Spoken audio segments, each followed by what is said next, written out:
chose medicine more because I was a science geek, and it just seemed to be a natural path for pre-med. I was gonna go to business school. I think my career kind of took a turn for medicine. I realized that as a young physician going into a field, that psychiatry had the most opportunity for growth. So I chose a career in psychiatry because I really wanted to make a difference. And I felt that now's the time where there's a lot of awareness in terms of really helping. I think I've always enjoyed the people and person interaction in psychiatry. I grew up in southern Texas and I'd always wanted to be a doctor. Probably thought I'd go into family practice or general practice, but I got to medical school and recognized really the patient interaction in psychiatry I thought was ideal for me. But when I was introduced to psychiatry, I was fascinated by being able to meet with people and learn about them and really connect with them. I kind of tapped into a feeling of wanting to take care of people, wanting to help people, wanting to understand people who are really different from me. I really believe that in this kind of saying, there's no health without mental health. So that's why I went into psychiatry. And psychiatry is one field which really looks into the highest functions of human beings in our thinking and emotions. And it also is a field which brings together not only biology, but also meaning and culture and the human context. I think the most meaningful thing about being a psychiatrist is the intimate interaction with another person who's suffering. I find that really captivating for me to be in a field that encourages people to work through their suffering and get a better understanding of what are some of the challenges that's facing our day-to-day life. So the most rewarding part by far is the direct patient care, I think. Sitting down with someone and helping to make a difference in their life. In some cases, you see generational effects of that effort. So I have patients where I've seen the work that I do have impacts on how they're raising their children, and in fact, how they interact with their grandchildren.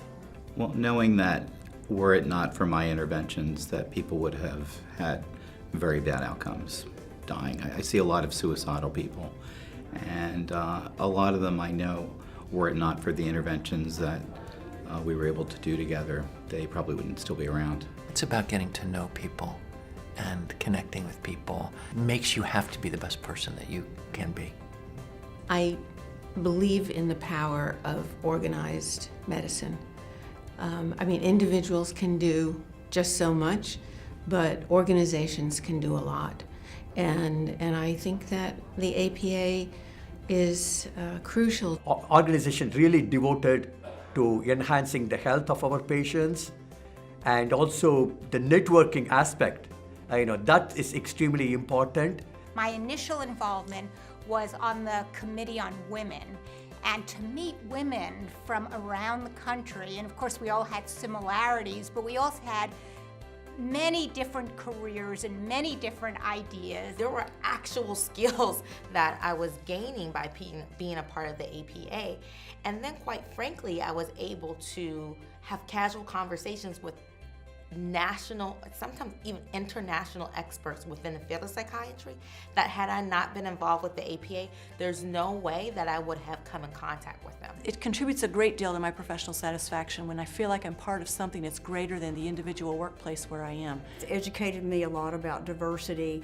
It's made me appreciate things that I wouldn't have appreciated had I stayed just in my local culture.